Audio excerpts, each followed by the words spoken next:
The world is a beautiful place with much to appreciate, but it's also a place of stressful life events and daily hassles.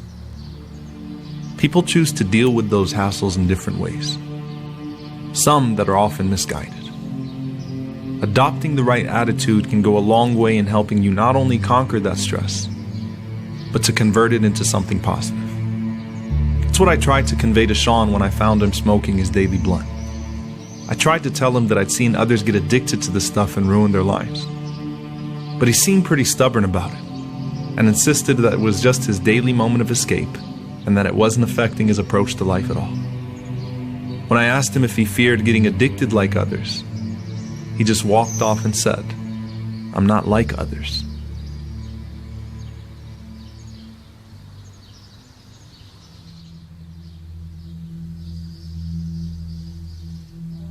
If you would have asked me before that happened if I would ever consider it, I would have called you crazy.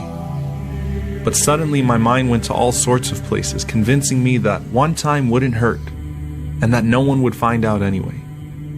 On the way home, I thought about how silly it was for me to pick it up on a wild impulse.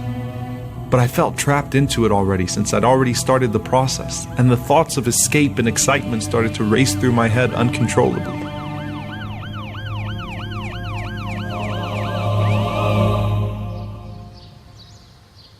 And just like that, the thoughts of thrill and excitement were replaced by the possibility of getting caught and losing my career and my life.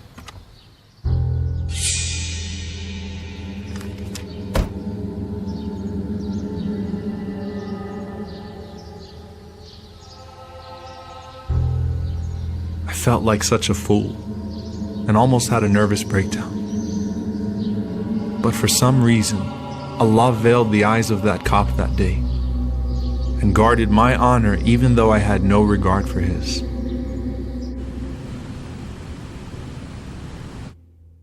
I couldn't even look Fatima in the eyes that day. The last thing in the world I'd want to do is expose her to my own failings and wreck her future before she even really had a chance.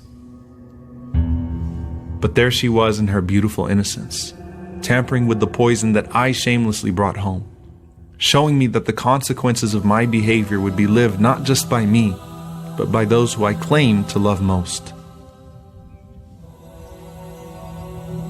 So I went where no one could possibly see me, the dirtiest place in the home, reserved only for filth.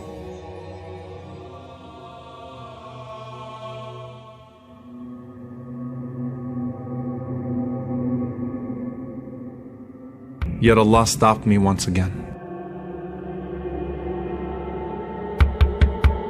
This time, it was my annoying neighbor John, who I thought was coming by to give me back my toolbox. But he actually did me a bigger favor.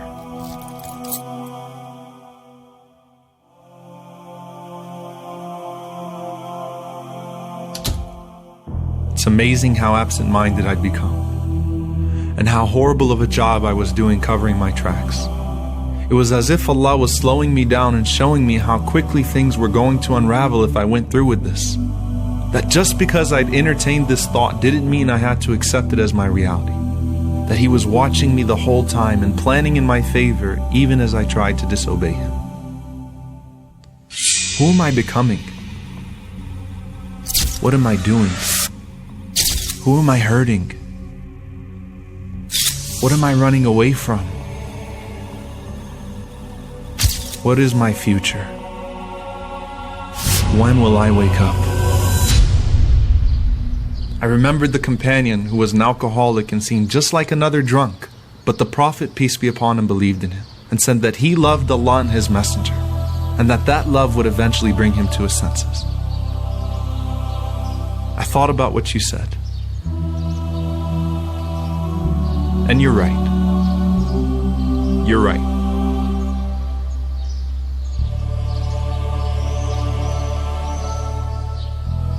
I'm not like others.